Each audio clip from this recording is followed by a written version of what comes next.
Silent protest है sir.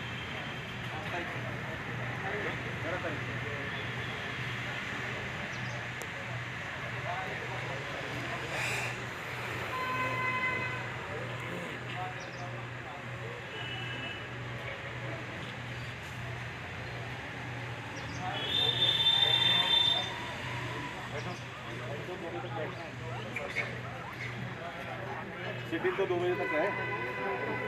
को लेके आपका धरना और प्रदर्शन और विरोध जताया गया है। ऐसा है, CCIM द्वारा एक गजट नोटिफिकेशन की गई है जिसके द्वारा ये सुनिश्चित किया जाना है कि जो BMS डॉक्टर्स हैं आयुर्वेदा के, जिन्होंने किया है कोर्स, उनको 2 साल की ट्रेनिंग करा करके वो सर्जरी कर सकते हैं। हर प्रकार की सर्जरी उसमें इंक्लूड उन लोगों ने कर दी है।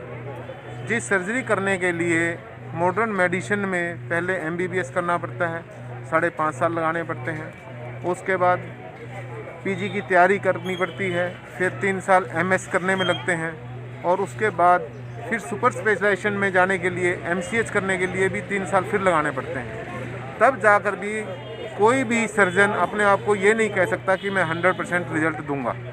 लेकिन सरकार ने शॉर्टकट करते हुए आयुर्वेद के जो ग्रेजुएट हैं उनको एक नोटिफिकेशन के द्वारा अलाउड कर दिया कि आप 2 साल की ट्रेनिंग करके आप इन सर्जरीज़ को आप कर सकते हो। मैं ये कहता हूँ कि जिस चीज़ की उन्होंने ट्रेनिंग ही नहीं की, जिस चीज़ की उन्होंने पढ़ाई ही नहीं की, कभी किया नहीं, केवल 2 साल के कोर्स में वो क्या सीख लेंगे, क्या कर देंगे। कल को इसका भुगतान किसको करना पड़ेगा? आम जनता को भुगतान करना पड़ेगा।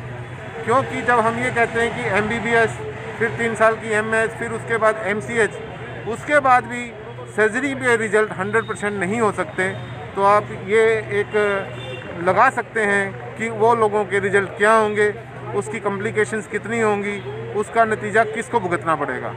ये इसका नतीजा आम जनता को भुगतना पड़ेगा, क्योंकि अनट्रेंड सर्जन्स जब आ जाएंगे। अब मैंने MBBS किया है, MS किया है, मैंने MBBS के दौरान आँखों की सर्जरी की भी मैंने देखी है, लेकिन मैं अपने आप को ये कॉन्फिडेंट नहीं मानता कि मैं आँखों की सर्जरी कर सकूँ। उसके लिए सरकार ने एक प्रोटोकॉल है कि MS एक सुपर स्पेशलाइजेशन है जो 3 साल का कोर्स करके आती है, और वही लोग करते हैं। और आगे फिर इसमें भी आगे MCH वगैरह है, तो हर चीज़ का अलग अलग वो है कि सुपर स्पेशलाइजेशन है। उनको आप 2 साल में ही सब कुछ सिखा रहे हैं, सब कुछ कर रहे हैं, तो वो कॉम्प्लिकेशंस हो जाएंगी, तो जनता को ही भुगतना पड़ेगा। हम इस चीज़ का विरोध करते हैं। हम आयुर्वेद के विरोध में नहीं हैं, आयुष के विरोध में नहीं हैं। उन लोगों को आप रिसर्च कराइए, वो अपने तरीके से, अपनी दवाइयों से, अपने उससे सर्जरी करें, हमें कोई विरोध नहीं है। लेकिन अगर वो मॉडर्न मेडिसिन का, जो हमारे वाली मेडिसिन हैं, इसका उपयोग करके, इसको उसमें यूज़ करके, जो उन्होंने पढ़ी नहीं है, लिखी नहीं है, आप उसको करेंगे, तो इसका ओवरऑल क्या होगा? उसका नतीजा जो है आम जनता पे उसका गलती पड़े।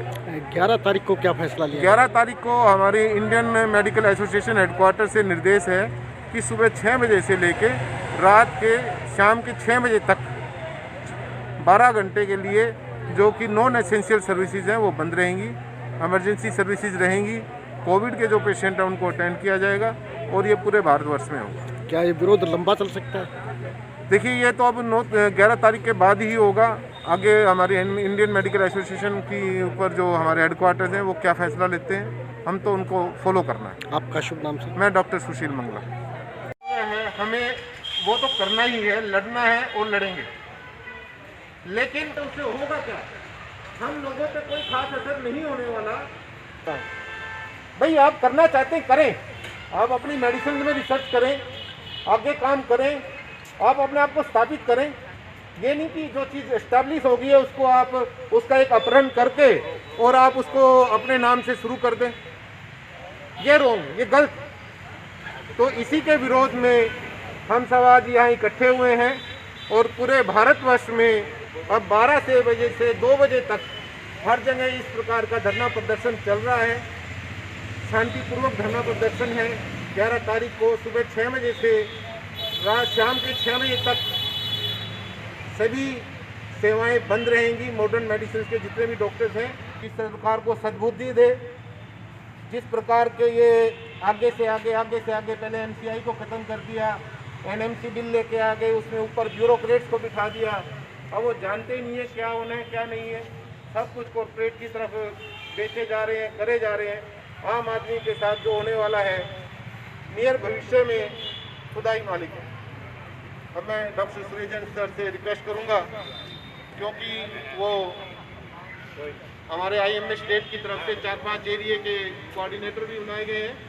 प्लीज।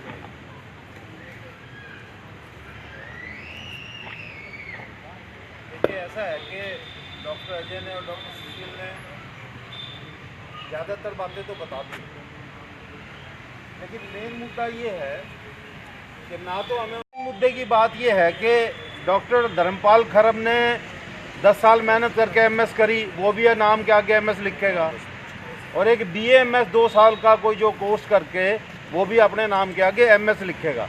मेन मुद्दा ये है। तो एक आम आदमी जो पब्लिक का भोला इंसान है उसको ये नहीं पता कि भाई डॉक्टर धर्मपाल खरब सही सर्जन है या दूसरा सर्जन है। ये जो लॉट ऑफ कन्फ्यूजन है जो कि उन्होंने बीएमएस और उसको दोनों को मिला दिया, इसको उन्होंने मिक्सोपैथी का नाम दिया है।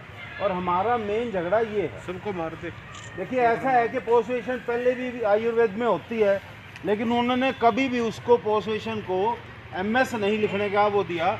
अब जो सीएम ने आगे इनको कह दिया कि भाई ये भी एमएस लिखेंगे, ये एमडी लिखेंगे, तो मेन प्रॉब्लम ये है।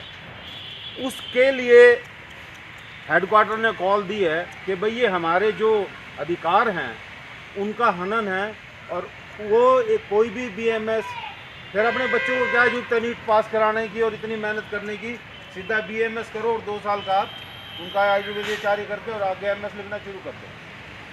लेकिन इसके साथ साथ आईएमए हेडक्वार्टर ने कुछ इंस्ट्रक्शन हमारे लोगों को भी दी हैं, जो कि मैं आप लोगों से शेयर करना चाहता हूँ। वो कहते हैं कि भाई अपने घर में भी झाड़ू मारो, आप लोग सफाई करो। इसके लिए कुछ हद तक शायद हम भी जिम्मेवार हैं। हम जिम्मेवार कैसे हैं कि हम जो हमारे बीएमएस भाई हैं उनको एम्प्लॉय करते हैं अपने नर्सिंग होम्स में।